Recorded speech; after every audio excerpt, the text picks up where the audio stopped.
본 영상은 투자 판단에 대한 참고용이며 모든 투자의 책임은 투자자 본인에게 있음을 알려드립니다. 특정 종목의 매수, 매도 추천이 아니라는 점 다시 한번 강조드립니다. 네, 여러분 안녕하세요. 주식으로 세상을 이해하는 시간입니다. 자, 오늘 우리가 함께 파헤쳐볼 기업은 바로 파마리서치입니다. 와, 한때는 정말 시장의 스타였잖아요. 그런데 최근에 주가가 크게 흔들렸습니다. 그래서 많은 분들이 궁금해하실 거예요. 이거 위험 신호인가? 아니면 오히려 기회인가? 오늘 저와 함께 그 속을 한번 들여다보시죠. 지금 차트 보이시죠? 22년 하반기부터 작년 상반기까지 정말 말 그대로 하늘 높은 줄 모르고 치솟았어요. 그런데 바로 지난 3분기 꼭 롤러코스터가 급 강황하듯이 주가가 뚝 떨어졌습니다. 이러니 시장에서는 성장 끝난 거 아니냐는 이야기까지 나올 수밖에 없었겠죠. 과연 그럴까요? 네, 바로 이겁니다. 이게 오늘 우리가 풀어야 할 가장 큰 숙제죠. 아니, K뷰티 하면 딱 떠오르는 스킨 부스터계의 국가대표 리쥬란이잖아요. 그런 리쥬란을 만든 파마리서치에 도대체 무슨 일이 있었던 걸까요? 지금부터 저와 함께 하나씩 아주 꼼꼼하게 따져보겠습니다. 자, 그래서 오늘은 이런 순서로 진행해 볼까 합니다. 먼저 주가가 왜 흔들렸는지 그 배경부터 짚어보고요. 시장의 우려가 과연 사실인지 데이터로 팩트체크를 해볼 겁니다. 그리고 나서 이 회사의 진짜 성장 동력은 뭔지, 그래서 우리는 어떤 투자 전략을 세워야 할지까지 쭉 이어서 살펴보겠습니다. 네, 그럼 바로 본론으로 들어가서 시장을 불안하게 만든 그 두 가지 우려부터 살펴보겠습니다. 바로 공급 쇼크와 경쟁 심화 문제입니다. 시장이 의심의 눈초리를 보내는 이유는 크게 두 가지였어요. 첫 번째는 이제 국내에서는 잘 안 팔리는 거 아니야? 하는 내수 둔화에 대한 걱정. 그리고 두 번째는 리쥬란 말고 다른 좋은 제품들이 너무 많이 나오는데 경쟁에서 밀리는 거 아니야? 하는 우려. 딱 이 두 가지가 주가의 발목을 잡았던 겁니다. 그런데 말이죠. SMIC 보고서에서 아주 재미있는 분석을 내놨습니다. 3분기 실적이 왜 주춤했냐고요? 그게 리쥬란 인기가 식어서가 아니라는 거예요. 진짜 이유는 시술을 해줄 의사 선생님들이 잠깐 부족했기 때문이라는 거죠. 이게 무슨 소리일까요? 그러니까 수요 문제가 아니라 공급 문제였다는 겁니다. 바로 이 그래프가 그 주장을 뒷받침합니다. 한번 보세요. 작년 2분기에 전공의들이 병원을 떠나면서 일반의 수가 확 늘었죠. 이분들이 미용 시장으로 들어오면서 시술 공급이 그야말로 폭발했습니다. 그런데 3분기에는 다시 전공의들이 돌아오면서 일반의 수가 쑥 빠져버렸어요. 갑자기 시술해줄 의사가 줄어든 거죠. 이게 바로 일시적인 공급 쇼크였고 3분기 실적이 잠시 주춤했던 진짜 이유라는 겁니다. 아하, 이제 좀 그림이 그려지시죠? 자, 그럼 이제부터 본격적으로 팩트체크에 들어가 보겠습니다.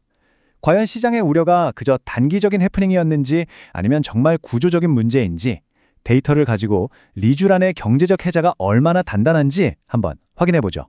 먼저 수요가 줄었다는 우려부터 깨부숴 볼까요? 자, 이 숫자 한번 보세요. 플러스 46.9%. 이게 뭘 의미할까요?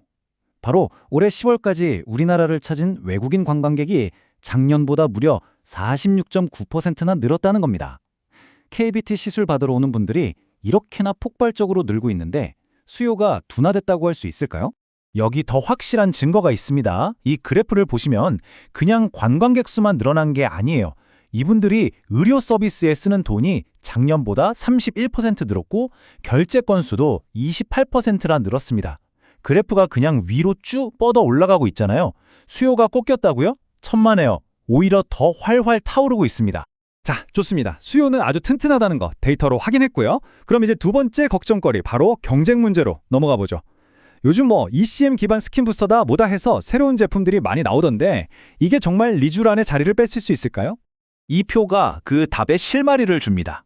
이게 좀 복잡해 보일 수 있는데 핵심은 간단해요.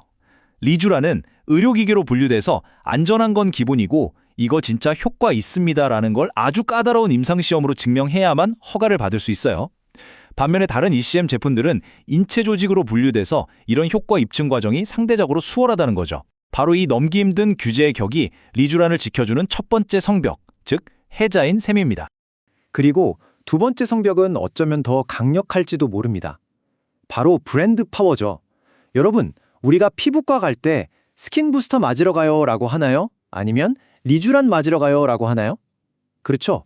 이미 리쥬란이라는 이름 자체가 하나의 보통 명사가 되어버렸어요. 이런 압도적인 브랜드 인지도는 경쟁자들이 돈으로도 쉽게 따라올 수 없는 정말 강력한 해자입니다. 보고서에서 든 비유가 정말 기가 막힙니다. 바로 보톡스예요. 여러분, 보톡스 이후에 얼마나 많은 톡신 제품들이 쏟아져 나왔습니까? 그런데도 여전히 시장의 왕은 누구죠? 바로 보톡스입니다. 이 미용 시장에서는 원조, 이 오리지널이 주는 신뢰감이 어마어마하거든요. 리쥬란도 바로 그 길을 가고 있다고 봐야죠. 자, 지금까지는 시장의 걱정거리에 대해 그거 아닙니다 하고 방어하는 이야기였다면 이제부터는 좀 더 신나는 이야기를 해볼까 합니다. 파마리서치의 심장을 뛰게 하는 진짜 성장 스토리, 바로 글로벌 시장 이야기입니다. 현재 파마리서치의 매출 구조를 보면 당연히 리쥬란 같은 의료기기가 절반 이상을 차지하는 핵심 사업이죠. 그런데 여기서 우리가 주목해야 할 부분은 바로 이 화장품입니다. 벌써 22%나 차지하고 있어요. 이 의료기기와 화장품이라는 두 개의 강력한 날개를 달고 이제 세계로 날아오를 준비를 하고 있는 겁니다. 그 글로벌 성장의 두 축은 바로 미국과 유럽입니다. 전략도 아주 영리해요. 미국에서는 화장품의 입소문을 타면서 일반 소비자들을 직접 공략하고 있고요. 유럽에서는 비버시라는 엄청난 유통 파트너와 손잡고 병의원 시장을 뚫고 있습니다. 투트랙 전략인 셈이죠. 와, 이 그래프 좀 보세요. 진짜 대단하지 않나요? 미국 틱톡에서 리쥬란 화장품 인기가 그냥 터져버렸습니다. 특히 유명 셀럽인 카일리 제너가 한번 언급하니까 조회수가 말 그대로 수직 상승했어요. 이게 바로 소셜미디어 시대의 바이럴 파워고 미국 시장에서 리쥬란이라는 브랜드가 얼마나 핫하게 떠오르고 있는지 보여주는 장면입니다. 그리고 유럽은 비바시라는 치트키를 얻었습니다. 이 지도를 보시면 아시겠지만 프랑스, 영국 같은 핵심 시장에 이미 탄탄한 유통망을 다 깔아놓은 회사예요. 이런 회사랑 파트너십을 맺었다는 건 말 그대로 유럽 시장으로 가는 하이패스를 단 거나 마찬가지입니다. 시간과 비용을 엄청나게 아낄 수 있는 거죠. 자, 이제 슬슬 결론을 내릴 시간입니다. 지금까지 우리가 살펴본 이 퍼즐 조각들을 다 맞춰보면 어떤 그림이 나올까요? 과연 현명한 투자자라면 지금 어떤 선택을 해야 할지 구체적인 전략과 밸류에이션까지 한번 짚어보겠습니다. 증권사에서 내놓은 앞으로의 실적 전망인데요. 숫자들이 정말 대단합니다. 한번 보세요. 매출액, 영업이익 모두 계속해서 가파르게 성장할 것으로 보고 있죠. 특히 2027년에는 매출이 1조 원에 육박할 거라는 예측까지 나왔습니다. 와, 지금 시장에서 걱정하는 거랑은 완전히 다른 세상 이야기 같죠? 그럼 주가는 어떨까요?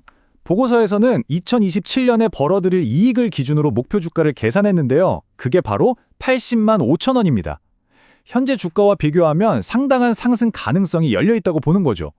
물론 이건 어디까지나 증권사의 예측이지만 그만큼 성장성에 대한 기대가 크다는 걸 알 수 있습니다. 결국 투자자에게 남는 질문은 딱 하나입니다. 의사가 잠시 부족했다는 이런 단기적인 잡음에 흔들릴 것인가? 아니면 그 너머에 있는 탄탄한 수요와 이제 막 시작된 글로벌 성장이라는 큰 그림을 볼 것인가? 투자의 성패는 바로 이 시선의 차이에서 결정될 겁니다. 자, 그럼 오늘 내용 최종적으로 정리해 보겠습니다. 첫째, 단기적인 소음과 장기적인 성장 스토리를 구분하는 눈이 필요합니다. 둘째, 리쥬란이라는 브랜드가 가진 힘을 절대 얕봐서는 안 됩니다. 셋째, 이 회사의 진짜 게임은 이제부터 시작될 해외 시장이라는 걸 기억해야 합니다. 그리고 마지막, 가장 중요한 거죠. 아무리 좋아 보이는 주식이라도 항상 포트폴리오 전체의 균형과 위험 관리를 생각하셔야 한다는 점 꼭 당부드립니다. 오늘 저희의 분석이 파마리서치라는 기업을 좀 더 입체적으로 이해하시는 데 도움이 되었으면 좋겠습니다. 여러분의 구독과 좋아요는 저희가 더 좋은 컨텐츠를 만드는 데 정말 큰 힘이 됩니다. 부탁드릴게요. 이상 주식으로 세상 이해하기였습니다. 감사합니다.